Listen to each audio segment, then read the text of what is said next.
Fact number 1 guys, India को अपना कच्चा तीबू आइलैंड श्रीलंका से वापस चाहिए। जी हाँ गाइस, ये वो आइलैंड है जिसे साल 1974 में इंदिरा गांधी सरकार ने श्रीलंका को सौंप दिया था। लेकिन अब सवाल ये उठता है कि अचानक से इंडिया को इसकी क्या जरूरत पड़ गई।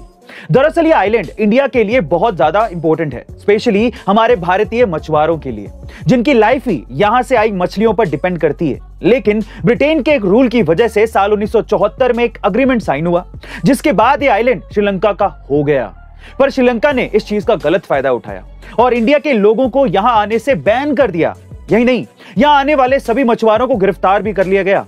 इसलिए अब तमिलनाडु गवर्नमेंट ऑफिशियली श्रीलंका से इस आइलैंड को वापस करने की डिमांड कर रही है। और वैसे भी इंडिया श्रीलंका को $2 बिलियन से भी ज्यादा का लोन देकर पहले उसकी बहुत ज्यादा मदद कर चुका है। लेकिन गाइस, बावजूद इसके क्या श्रीलंका इंडिया को यह आइलैंड वापस करेगा? कमेंट सेक्शन में जरूर लिखेगा। फैक्ट नंबर 2 गाइस, अभी क्या आपने कभी ये नोटिस किया है कि मारुति की नई कारों में मारुति का नाम और उसका लोगो दोनों गायब है? लेकिन ऐसा क्यों?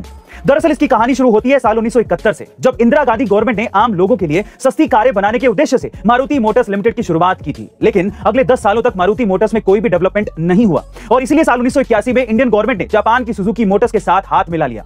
उस समय इंडियन गवर्नमेंट के पास मारुति की 74% हिस्सेदारी थी और सुजुकी के पास 26% ही थी। लेकिन साल 1992 में मारुति की एक कार बहुत ज्यादा पॉपुलर हो गई थी, जिसका नाम था मारुति 800, और यह सुजुकी की वजह से पॉसिबल हो पाया था। इसलिए सुजुकी ने अपनी हिस्सेदारी 50% तक बढ़ा दी और फाइनली 2007 में इंडियन गवर्नमेंट ने भी सुजुकी की सक्सेस को देखते हुए अपने सारे स्टेक सुजुकी को बेच दिए, जिसके बाद सुजुकी ने मारुति मोटर्स प्राइवेट लिमिटेड का नाम बदलकर मारुति सुजुकी इंडिया लिमिटेड रख दिया और साल 2015 में सबसे पहले लोगो से मारुति का सिंबल हटाकर साल 2017 में उसका नाम भी हटा दिया। गाइस, क्या आप इसके पहले तक मारुति के लोगो को हटाने का ये सीक्रेट जानते थे? कमेंट सेक्शन में जरूर लिखेगा। फैक्ट नंबर 3 गाइस, गाड़ी चलाते समय हेलमेट या सीट बेल्ट ना पहनना, लाइसेंस का ना होना और फिर उस पर भारी जुर्माना देना, ये ट्रैफिक रूल्स आपको सबको पता है। लेकिन आज मैं आपको 3 ऐसे ट्रैफिक रूल्स बताता हूं जिसे जानने के बाद आप अपना जुर्माना और जेल जाने से बच सकते हैं।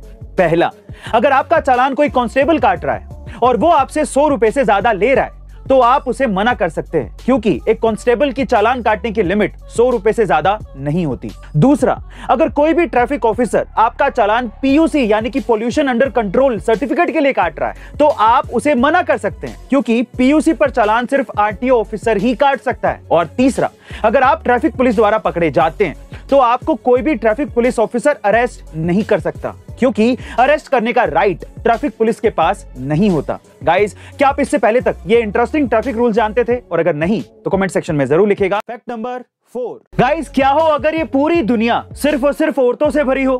देखिए, पूरी दुनिया का तो पता नहीं, लेकिन इस दुनिया में एक गांव ऐसा है जहां पर पिछले 12 सालों से एक भी लड़का पैदा ही नहीं हुआ है।